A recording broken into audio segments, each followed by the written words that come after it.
All right, today we're going to check out some stats for Georgina. Now, what I'm going to cover here, like my other videos, are the key statistics that will give you a gauge of where this real estate market is at for Georgina right now. So, like my other videos, we are going to have a look at what happened a year ago in January 2020. We're going to have a look at what happened at the end of the year, so December 2020, and then the most current stat we have, which is January 2021. So a year ago in January in Georgina, 56 total units sold, and that is across all home types. So we're talking about condos, semis, towns, links, detached, everything. That rose to 79 at the end of the year in December, and 64 total units sold in January 2021. Average sale price a year ago was 579,000. By the end of the year, that had climbed to 717,000. Now we've seen a pretty significant increase in January to 795,000. Again, that is an average sale price across all home types. Sales to new listings ratio. What that tells us is that out of the homes coming on the market, what is the percentage that are actually selling? So it's like the absorption rate. So 61.5% a year ago of the homes coming on the market were selling. 127% was what we were at back in December. Now, 127%, where you actually get that, because if there's 100% of the homes coming out and they all sell, where do we actually end up with 127%? So that not only indicates that the homes that were on the market were selling through, but we are also seeing some of that back inventory that have been hanging around also started to move as well. So that's where you're getting that number of 127% of the homes selling. So what's that telling us is we were in December in a very, very busy, very competitive market. And then you can kind of see that in my next stat when we go into months of inventory, which is also a real key stat when you're looking at what the market is doing. In my opinion, sales to new listings ratio and months of inventory are probably the most important to kind of get a gauge.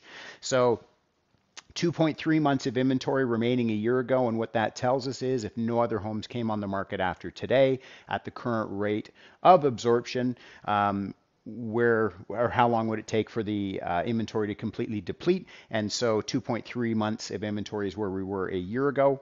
Back in December, we were actually at 0.6. So now this is where this is going to get a little bit interesting. This is great news for buyers, is the inventory levels are now back at 1.1 months, so beginning to climb. And again, you can see that here as well. You're going to see 127 to 61. So again, inventory levels are starting to climb, which is typical for the time of year.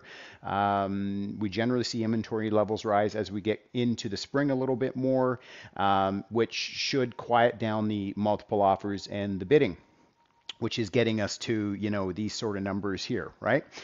Sale price to list price ratio trending at 97% a year ago, 99% in December, and 104% of asking, so homes selling over asking price in January 2021. Days on market to get a home sold, 42 days. A year ago in December, we were at 24, and a very low 16 days on the market for January 2021. So what does this all mean for buyers right now? Well, like I talked about, okay, inventory levels in Georgina are rising, which will quiet the multiple offers. And as we get further into the spring and the weather clears up, we typically see inventory levels rise. Now, with still the pandemic happening, it's hard to say with certainty, what is going to happen. We're still dealing with record low interest rates and, work from home movement. So a lot of people migrating out of the city. But generally speaking, I think we probably have another, 5, 6, 7 weeks of the current market that we're in, and at which point you should start to see a little bit more of an organic natural flowing real estate transaction, if you will. For sellers right now, if I was a seller and I had my own personal home for sale, I would want it with a fairly quick closing. If you recall back what happened in early 2017, homes were selling in that January to beginning of April sort of area, but they generally weren't closing until, May, June, July kind of thing.